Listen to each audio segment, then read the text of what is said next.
सड़क दुर्घटना हो जाए तो सबसे पहले आप कहां लेकर के जाएंगे? सरकारी अस्पताल, और वहां से रेफर कर दिया जाएगा सीधा अलीगढ़ के लिए।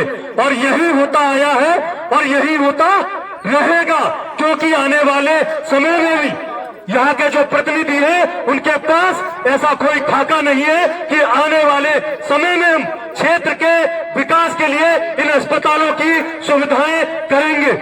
दूसरा भैया मैं कहता हूँ, आपके जो बच्चे हैं, ये जो पढ़ने वाले बच्चे हैं, ये इंटर तक या हाई स्कूल तक कहां पर पढ़ते हैं? कुबेर इंटर कॉलेज या चेतराम इंटर कॉलेज, इन्हीं में पढ़ते आए हैं। लेकिन मैं पूछता हूं, आज तक भी इतना समय हो गया, लेकिन आपके इस क्षेत्र में आज तक भी ऐसा महाविद्यालय नहीं है जहां पर बच्चे इंजीनियरिंग या मेडिकल की पढ़ाई कर सके।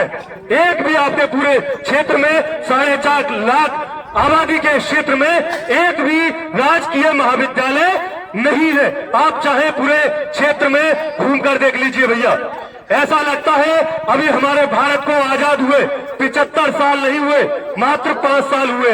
ऐसा लगता है इस पूरे क्षेत्र में हम घूमकर देखेंगे तो आपको नजर आएगा यहाँ का पिछड़ापन।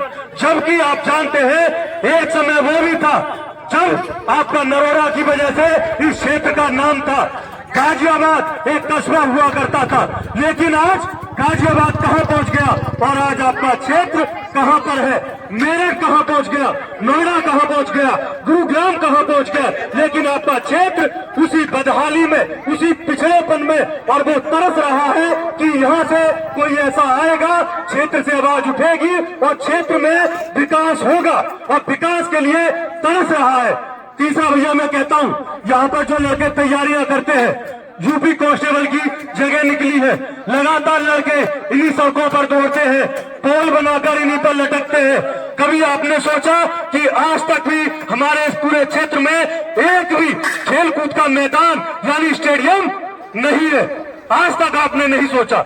क्यों? क्योंकि आप जानते हैं अगर गौर करेंगे तो आपके हरियाणा में प्रत्येक घर घर में से तीरंदाज होंगे, प्रत्येक घर में पहलवान होंगे, प्रत्येक घर में बॉक्सर होंगे, और वो ओलंपिक में जाते हैं, पदक जीतकर पूरे क्षेत्र का नाम रोशन करते हैं। लेकिन हमारे क्षेत्र की मैं बात करूं तो इस पूरे क्षेत्र में खेलकूद का मैदान, कोई प्रशिक्षण केंद्र नहीं है। इस वजह से इस क्षेत्र में न तो बॉक्सर है, न टेबल टेनिस खेली जाती है, न पहलवान है आपके क्षेत्र में। इसलिए अभाव है क्योंकि प्रशिक्षण केंद्र यानी कोई खेलकूद का मैदान नहीं है। इसलिए भैया इस पूरे क्षेत्र में आप देखेंगे, एक और भैया मैं बड़ा मुद्दा लेकर के चल रहा हूं। आप जानते हैं यहां से नरोरा कितना दूर है?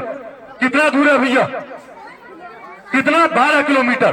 12 किलोमीटर आपका परमाणु केंद्र है, और परमाणु केंद्र का यह नियम कहता है कि 15 से 20 किलोमीटर क्षेत्र में, एरिया में बिजली फ्री होनी चाहिए। लेकिन क्या आपको मिलती है? कभी नहीं मिलती। आपको बिजली फ्री नहीं मिलती, जबकि हरियाणा के हिसार में भी परमाणु केंद्र है। वहां के लोग जागरूक हैं, इसलिए वहां के लोग वहां से बिजली फ्री भी लेते हैं, स्वास्थ्य की सेवाएं भी लेते हैं, शिक्षा की सेवाएं भी लेते हैं। लेकिन हमारे क्षेत्र कहीं ना कहीं पिछड़ा हुआ है, लोग उतने जागरूक नहीं है, इसलिए पूरे क्षेत्र में भैया बिजली फ्री नहीं है, जो कि होनी चाहिए। तीसरा भैया मैं कहता हूं कि भैया इस क्षेत्र में आने वाले समय में एक और जिला बनने वाला है। वो जिला या तो आपका नुक्सर बनेगा या आपका डिवाई बनेगा। यदि हम लोग आवाज उठाएं, यदि हम लोग मिलकर आवाज उठाएं, तो आने वाले समय में डिवाई को जिला घोषित किया जा सकता है। यदि यह डिवाई जिला बन जाता है तो आपके क्षेत्र में डीएम, एसएसपी, आपका जो ड्राइविंग लाइसेंस का केंद्र यहीं पर होगा। आपके वृद्धों की, महिलाओं की लिए जो आपके पेंशन है वो यहीं पर कार्यालय बनेंगे, और आपको कोर्ट कचहरी के चक्कर लगाने के लिए भी बुलंदशहर नहीं भागना पड़ेगा यदि ये डिवाई जिला बन जाता है तो। लेकिन हमारे क्षेत्र ने शायद ये मान लिया है कि अब हमारे क्षेत्र में कोई विकास नहीं हो सकता। जैसा हम जी रहे हैं ऐसा ही जीते चले जाएंगे, ऐसा कहीं ना कहीं क्षेत्र ने ये मान लिया है।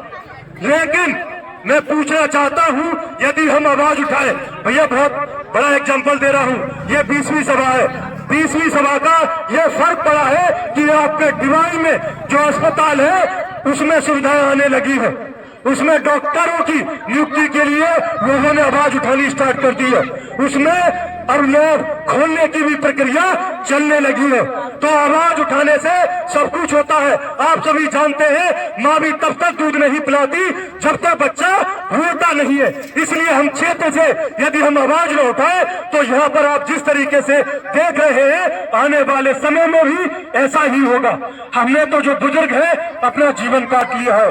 आप जानते हैं, सवाल है इन बच्चों का, सवाल है इन बच्चों के भविष्य का कि ये जब इंटर कर लेंगे तो उसके बाद में पढ़ने के लिए कहाँ जाएंगे।